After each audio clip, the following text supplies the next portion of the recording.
Well, we are asking ourselves, what is the role of government in the verticalist system? We all know the role of government in our horizontal system. There are small variations here and there. We have some communist states where the government perhaps does a lot more than a government in a capitalist state. But otherwise, in the horizontal system, government generally decides, legislates, executes, and deals with the conflicts. Now, that is not going to be the same in the verticalist system. The verticalist system, the government is mainly regulatory.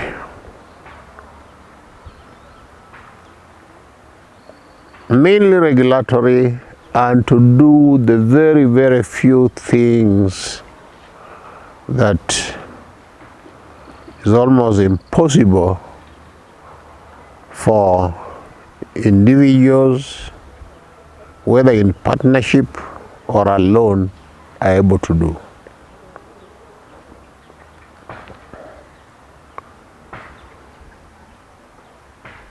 Regulation demands that the government must be a neutral umpire. The government must stand above and not compete with the people in any way. What it means is that government must be completely out of business. Government must be completely out of commerce. The government must be completely out of manufacturing. The government must be completely out of transport. Now, that is very, very important in a vertical system. The government cannot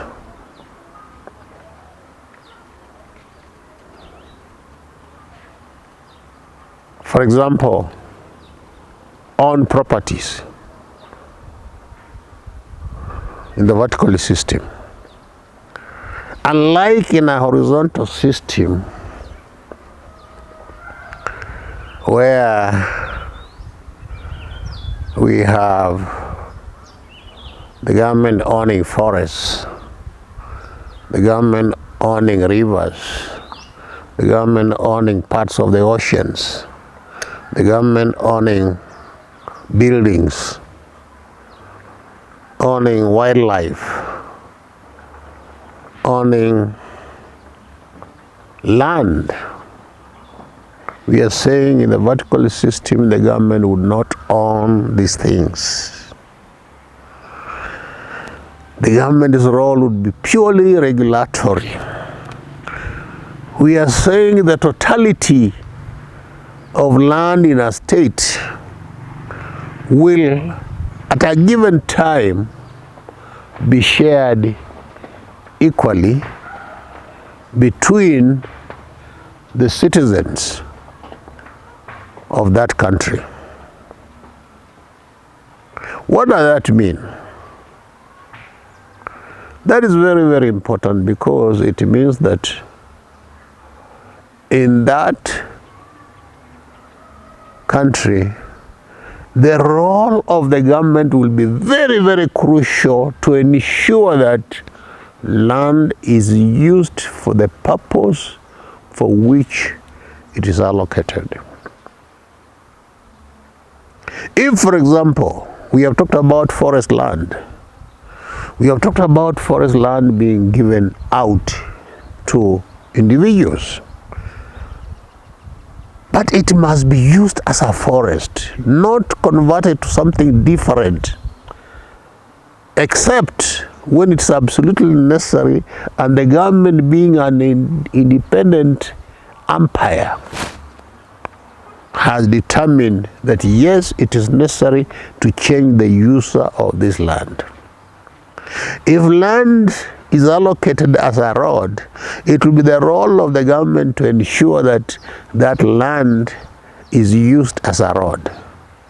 If it is allocated as a school, it will be the role of the government to ensure that that land is being used for no other purpose but for the purpose of a school. It may be used for other purpose, but not purpose that contradicts its primary objective, which is it is allocated as a school. That is very, very crucial in the verticalist system. Now, we have said when there is a total transition, for example, to freedom, if this were to happen all over the world, then there will be no need, there will be no country that would see the need for an army, a standing army, because a vertical state would not want to fight another vertical state, because vertical simply means progression is vertical. There is no horizontal progression. There is no invading of another country in order to acquire territory from another country. Because horizontal system, it is necessary to acquire territory all the time. That's the meaning of the horizontal system. That from time immemorial, there has been acquisition of territory against individuals, against other communities, against other societies, against other countries, against other nations. Now, if humanity were to say, now look here, there is no horizontal expansion, there is unlimited growth vertically. The sky is not the limit. Beyond the sky, one can still grow. And if the entire humanity were to agree that we grow vertically, meaning an individual can grow without limit, even that one who has refused to grow, the day he'll wake up and decide to grow, there will be nothing preventing him from growing. That's what we are saying by the vertical system.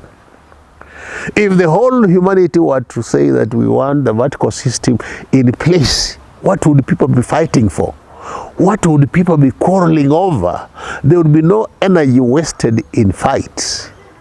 There would be no energy wasted in quarrels, in wrangles. There would be no energy wasted in that direction. Because people know that there is limitless space to grow. By the way, it is scientific that space is unlimited. But now if you are competing over land, you are competing over something that is limited. If you are fighting over land, you are fighting over something that is limited. Yet space is unlimited. The vertical system is a natural system. It is a system that is scientific. It's a system based on scientific reality. It's a system that is based on the truth. The truth that says that space is unlimited and therefore everyone can grow in an unlimited manner. Therefore, if the entire body of humanity were to decide we are vertical, there will be no need for war. War would be completely obsolete.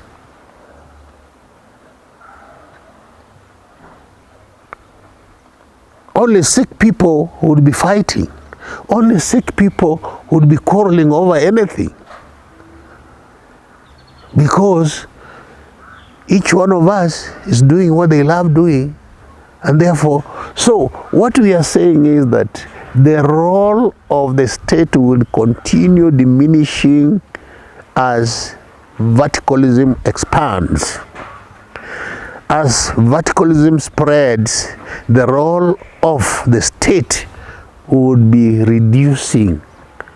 We have just seen that if the entire body of humanity were to declare that they are vertical, there will be no war. Therefore, that role of the state of defending its citizens would not be there, because the citizens of a state would need no defense against external enemies, because there will be no external enemies. But in the short term, in the mid-term, it may be necessary. That role of the state may still be necessary, because we are not forcing anybody to move away from the horizontal. People have to see, people have to be educated. And as we have already seen, education cannot be imparted. People can only be inspired. Therefore, until the entire body of humanity is inspired, until the entire body of humanity is inspired to go vertical, there may be still need for the role of the state as the defender of its citizens against any external aggression. Now, so other than regulating land use, other than regulating the flow of information, for example, ensuring visibility is protected, other than at some point ensuring that the banks perform their role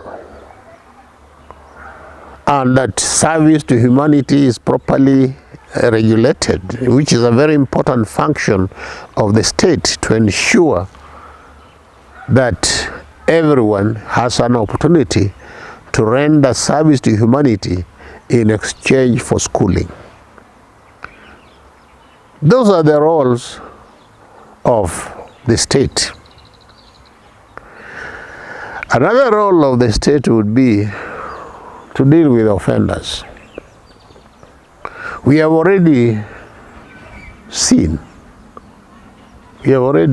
that in a properly functioning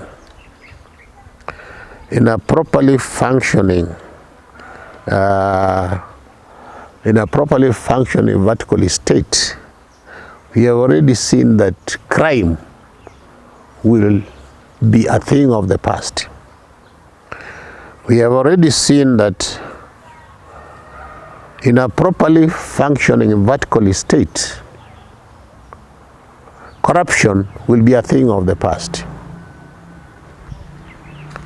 So, the few sick people